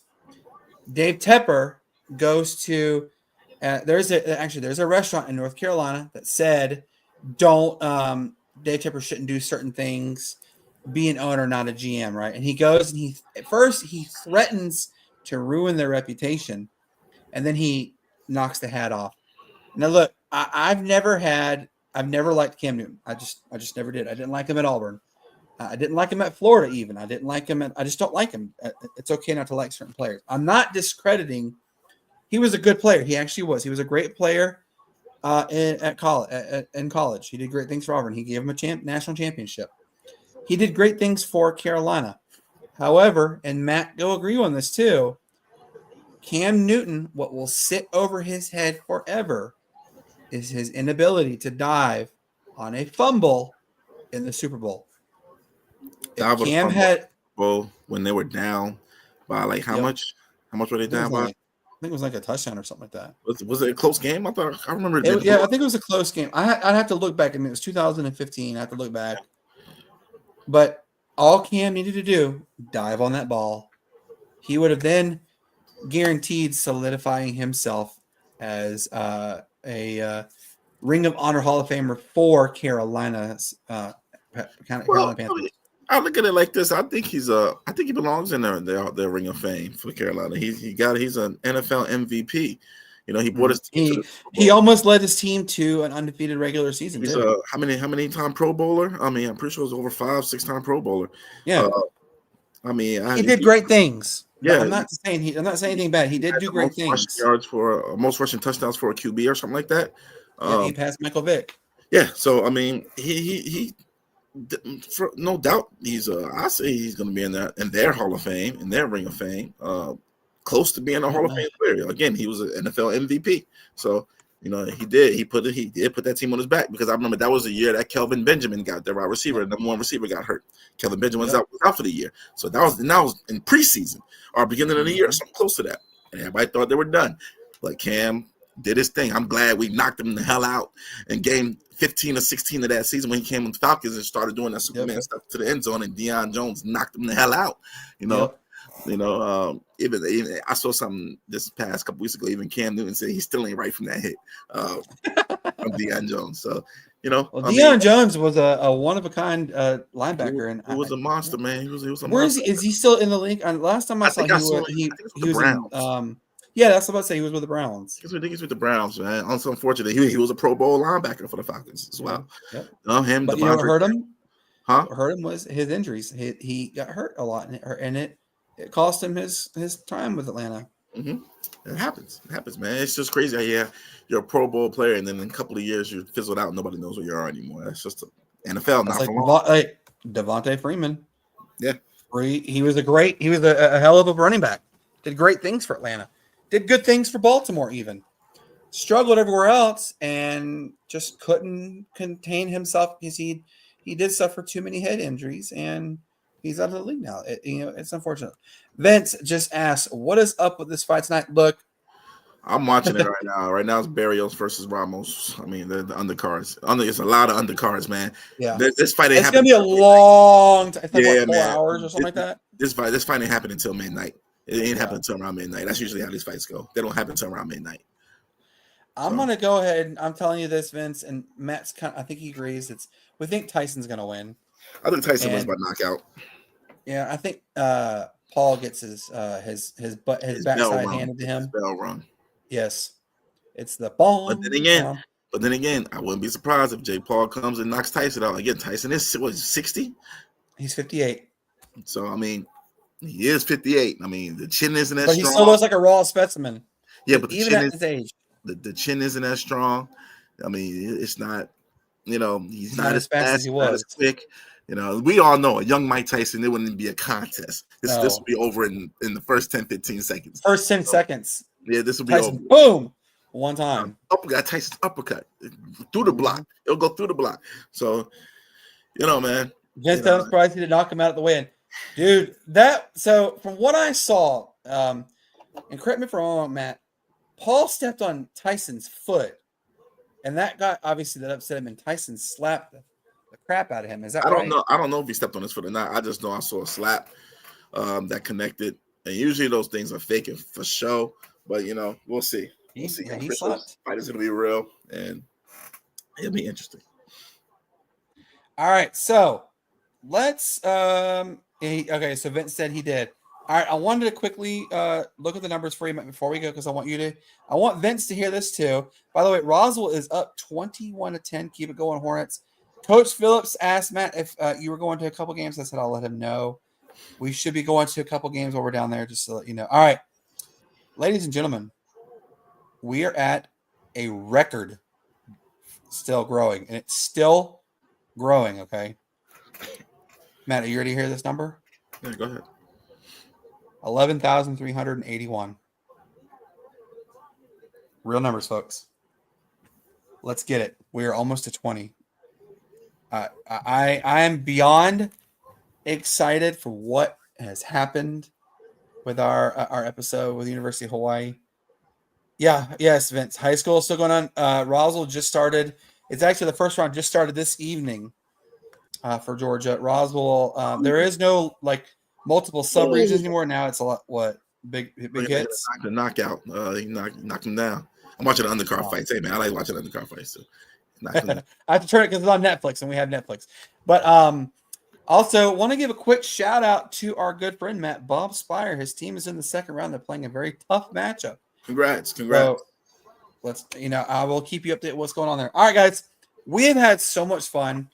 Look, Matt, we topped out tonight at 145 viewers. That shows you guys that you really love watching the Sportz Nutz. What is the good way you can help us grow even more is go to our YouTube channel. Subscribe on our YouTube channel at the Sportz. And look, it's literally, you can see it. It's, go down right there.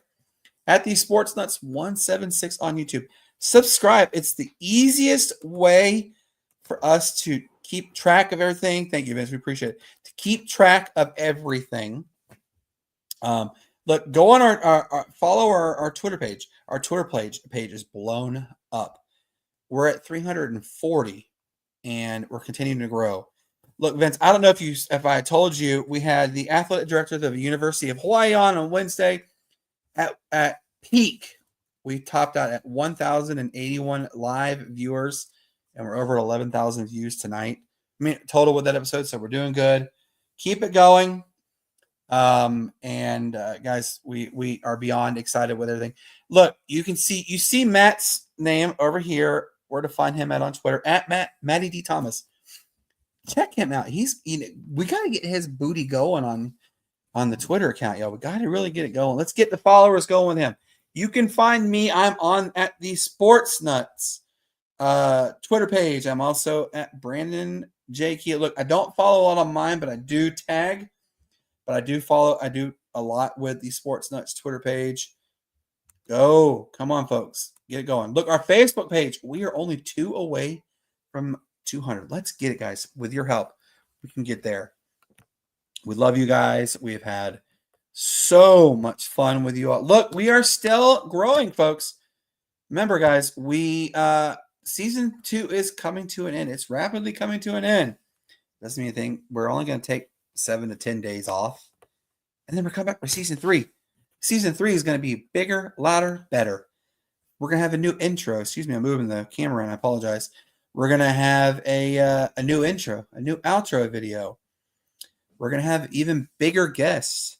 We're looking for a third member to join our team. Let's see if you guys can come and join if you're interested, if you can commit to every Tuesday and every Friday, 7:30 p.m. Eastern, give us a holler. Look, guys, we know time zones are different. Excuse me. What Matt and I are needing is for you to be able to connect with Midwest and West Coast teams. That's what we want to do. Is we want to spread further west. Now we're doing really good on going all over the east and going north and the southeast. We want to start going more west, and we're going to do that with your help. What are the perks of being with us? You get media credentials. You actually do get media credentials to a lot of sporting events. You get the ability to talk to high-end ranking officials with teams, big and small. Go from NAIA all the way up to FBS. At any sporting event there is, you have football, basketball, baseball, softball, hockey even. We cover it. And not to mention you get your name out there more for whatever purposes you want. We have ties in 49 of the 50 states. I do have a meeting coming up with somebody at the University of Anchorage, Alaska. So I'm trying to get the 50th, like all 50 states for us. We will get there. Don't worry. All right, guys. So as you know, we have bent your ear for 1 hour and 50 minutes. Matt is currently away from the computer, but he's coming back in just a second to say goodbye to you. If he doesn't, he still cares about you guys. Guys, next week, let's give you a quick rundown of what to expect on the coming episodes. Tuesday the 19th, our good friend Nick Shalini is coming from 6A event. He's going to come on the show. Please stay. That's going to be going because I'm trying to see if you can get Chris Domino, Matt Chernoff. I interned with them, so they are my favorite.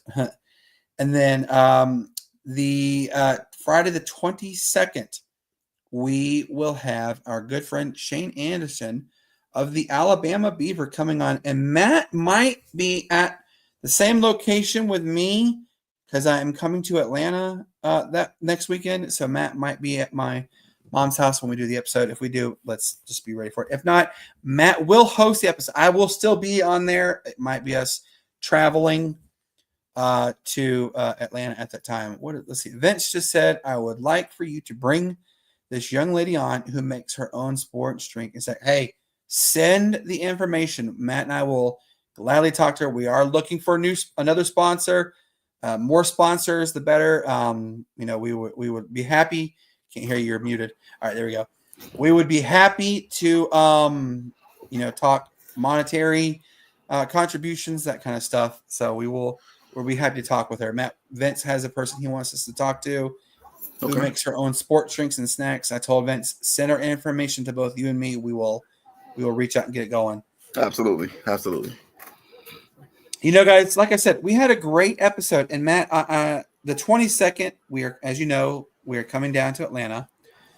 You probably will, depending on the time, you may be the host of the show and I'll be the co-host on that episode Friday because it'll probably be me being on the phone as we're driving down from South Carolina to Atlanta. So just be prepared for that one. Okay. Our good friend Shane Anderson of the Alabama Beaver, which I'm going to send him a message tonight. Hey, quick reminder, next Friday we have you on. Guys, we're still looking for guests for the rest of November.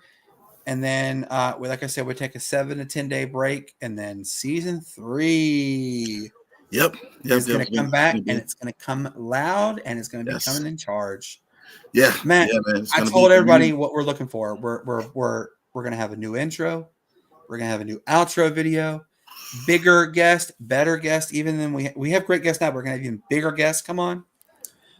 We're looking for a third member to join our team. So if you guys know, if you can commit, you have to commit. Look, we had somebody who was lined up, but he can't commit to Tuesdays. So we have to have commits to every Tuesday and every Friday. But man, it's not like we're in a rush or anything, man. No. Everything's good, man. We like to keep it organic, like to keep things, easy as is. Me and Brandon, we have a nice little working relationship or situationship here, man. So, look, I've known this guy for over 20 years. Been 20 years already, man. Oh my gosh, man, I'm getting telling our age here. Don't. Remember, you're only a year younger than me. Come on, man. It doesn't feel that way. I mean, you're 40 now. You're 40 now. I'm a man. I'm 40. Oh, I gotta give you an update, guys. I forgot to share everybody with this. Last Saturday, Matt, we had a scary event happen. Oh, what happened? we're kind of confident I didn't. However, I had arm pain. My left arm was hurting. I had chest pains, lethargic. I had cold sweats. I was slurring my speech. Couldn't focus. Couldn't remember. Couldn't do things. We thought I had another heart attack. Uh-oh. I am supposed to meet with a cardiologist on the 21st just to confirm, but I don't think I did, but there is a possibility. I had a small one. Okay. If I did, we'll let you know just to keep thoughts with and everything with us. I am being very cautious with my physical exertion just because I don't want to have any possibility if I did have a heart attack, something happen. So there is a real possibility that I may have had another heart attack. Look, I'm doing all the right things. I'm taking all my medication. I'm eating the right foods. I am doing better with maintaining my sugar levels. Now, I will tell you this, Matt, my sugar levels, they have significantly dropped tonight, and that's been really hard. So we're trying to get that balanced out. Okay. So I will definitely keep you guys up to date. And then also, the knee surgery did not work. Vince, I don't know if I told you this. The knee procedure I just had, it did not work. The pain is still there, and it's at an exceedingly exponential rate. It's really hard. It really is high. It really hurts. It's a 24/7 pain. I am going to have knee replacement. I have to reach out on Monday to the joint replacement surgeon to get me on there. So hopefully we get that scheduled. But I just want to give you an update that I'm going to have another knee procedure. It may be in Christmas break, just to give you a heads up. So, all right, guys, we've been here long enough. 2 hours. Great episode. I've had a lot of fun. I have fun doing this in general.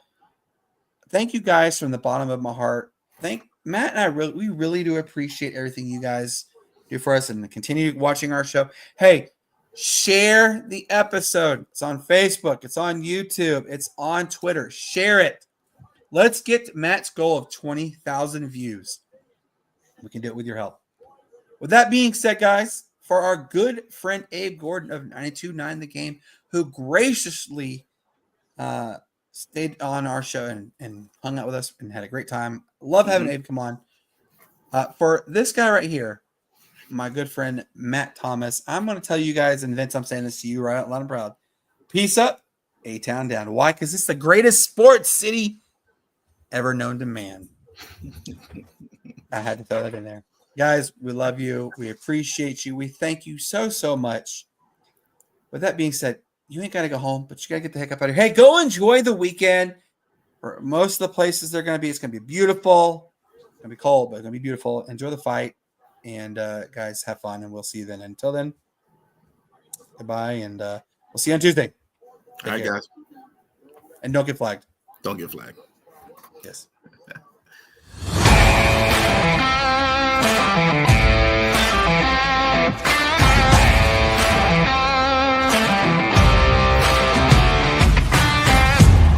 Well, he just did. He just scored 8 points. That's big. He had a career